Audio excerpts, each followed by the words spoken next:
Perdão para as dívidas dos partidos. Aliás, a gente vai voltar a falar sobre esse assunto, que a gente precisa falar e falar muito sobre isso, sobre essa vergonha.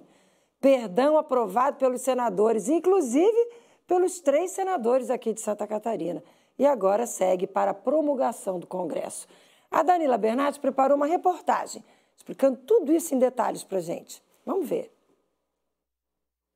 A estimativa é que a dívida dos partidos políticos ultrapasse 23 bilhões de reais. Isso entre os anos de 2018 a 2023. Mas o valor exato nem o Tribunal Superior Eleitoral soube responder quando foi questionado pela nossa produção. É uma anistia ampla, total e restrita para quaisquer irregularidades identificadas no passado ou que venham a ser no futuro identificadas no uso dos recursos recebidos pelos partidos políticos e pelas campanhas eleitorais. A proposta de emenda à Constituição, que ficou conhecida como PEC da Anistia, perdoa as dívidas de partidos políticos dos últimos 5 anos. A medida também busca permitir o financiamento das multas que os partidos receberam pelo não cumprimento de cotas para mulheres e negros. Os parlamentares agem de maneira bastante casuística no sentido de não cumprir regras, isentar o cumprimento dessas regras. Do ponto de vista geral, há uma excrescência dentro da democracia representativa no Brasil e o eleitor não foi consultado. O cientista político ainda explicou que o texto conta com um jabuti, o que no jargão legislativo quer dizer que foi inserido na proposta um tema sem relação com o texto original. Ou seja, é uma artimanha que, nesse caso, inclui a permissão para que as siglas recebam doações para quitar essas dívidas. Por se tratar de uma proposta de emenda à Constituição, basta ser aprovada em 2 turnos na Câmara e no Senado. Cabe ao Congresso promulgar para começar a valer. E foi o que aconteceu aqui no Senado no finalzinho da semana passada. Depois de ter sido aprovada na Câmara dos Deputados, a PEC da Anistia passou aqui também por 54 votos favoráveis e 16 contrários na votação de segundo turno. A proposta teve o apoio de quase todos os partidos. Apenas o Novo foi contra e o PT liberou a bancada para votar como cada um quisesse. Entre os que foram a favor desse perdão das dívidas, os 3 senadores de Santa Catarina, Jorge Seife e Beto Martins, ambos do PL, e Esperidião Amin, do PP. Nós questionamos cada um deles sobre o assunto. Seife enviou uma nota afirmando que a PEC coloca na Constituição uma regra clara para as eleições de 2024. 30% dos recursos públicos destinados às campanhas eleitorais devem ser para candidaturas de pessoas pretas e pardas e traz mais segurança para os partidos ao garantir a imunidade tributária. Esperidião Amin não quis se manifestar e Beto Martins destacou por meio de uma nota que antes havia somente uma resolução do TSE criada de forma repentina, que impôs subitamente uma série de regras a serem cumpridas e que agora, com essa proposta, haverá uma correção de rota, garantindo maior justiça e clareza nas normas eleitorais. Segundo o cientista político, era uma posição esperada. Houve um acordo entre as grandes bancadas, PT, PL, MDB, PSD, União Brasil, etc., e isso garantiu celeridade a essa PEC para, além de anistiar, isentar, garantir jabutis de refinanciamento e doações privadas para a quitação dessas dívidas partidárias. A decisão vai na contramão de quem busca mais transparência e espera que o Supremo Tribunal Federal possa contestar a PEC. Eu tenho a convicção de que o Supremo declarará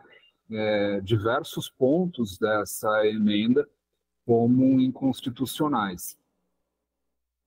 Tomara, né, que assim seja. É uma vergonha, é um deboche, é um desrespeito.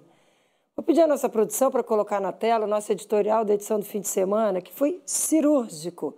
Está aqui, ó. PEC da Anistia é um insulto aos brasileiros. Esse é o título. Aí eu destaquei alguns pedacinhos que são importantes. E minha vontade era ler o editorial inteiro. Ele está cirúrgico do início ao fim.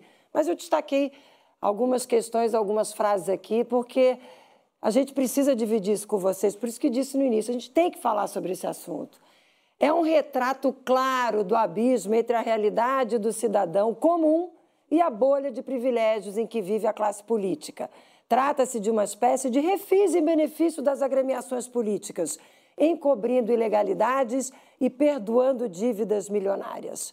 Um escárnio, um verdadeiro deboche em um país onde a população é penalizada com uma das mais altas cargas tributárias do mundo. Mais uma vez, os interesses se sobrepuseram às ideologias. Não houve polarização. Senadores do PT e do PL votaram a favor, demonstrando consenso. Cabe perguntar aos nossos deputados federais e senadores: os senhores representam seus próprios interesses ou dos cidadãos brasileiros? Pois é, uma bela pergunta. Segue o editorial, por gentileza, produção, o outro trechinho que eu separei. Obrigada. Os nossos 3 senadores, como vocês viram muito bem na bela reportagem da Danila Bernardes, Esperidião Amin, que não entendi. O senador Esperidião Amin é sempre tão sensível, fala sempre, não quis nem se manifestar. Os outros 2 também não quiseram falar, mas mandaram nota. Jorge Seife e Beto Martins votaram a favor do perdão da dívida, contrariando a expectativa da maioria dos catarinenses, que são contra essa farra com o dinheiro público. Qual a justificativa para tanto desperdício de recursos? O valor total do orçamento deste ano da Justiça Eleitoral é de 11,8 bilhões de reais. Haja imposto para pagar. E o pior, para bancar ilegalidades que são posteriormente ajustadas em votações debochadas que agridem o brasileiro. O nosso Congresso custa cerca de 11 bilhões de reais por ano, com salários, auxílio moradia, assessores, veículos, celulares, entre outras benesses. E quem paga essa conta é a população brasileira, que trabalha duro. Enquanto isso, os parlamentares institucionalizaram em Brasília a semana de 3 dias, de terça a quinta, quando retornam para suas bases. Vale lembrar que temos o 2º parlamento mais caro do mundo, perdendo apenas para os Estados Unidos, mas por uma pequena diferença. Logo, estaremos liderando um ranking dos gastos e privilégios. A aprovação da PEC da anistia partidária, com o apoio tanto da oposição quanto da situação, é uma demonstração grotesca de como os partidos políticos, sem exceção, estão unidos não pelos interesses do povo, mas pelos seus próprios privilégios.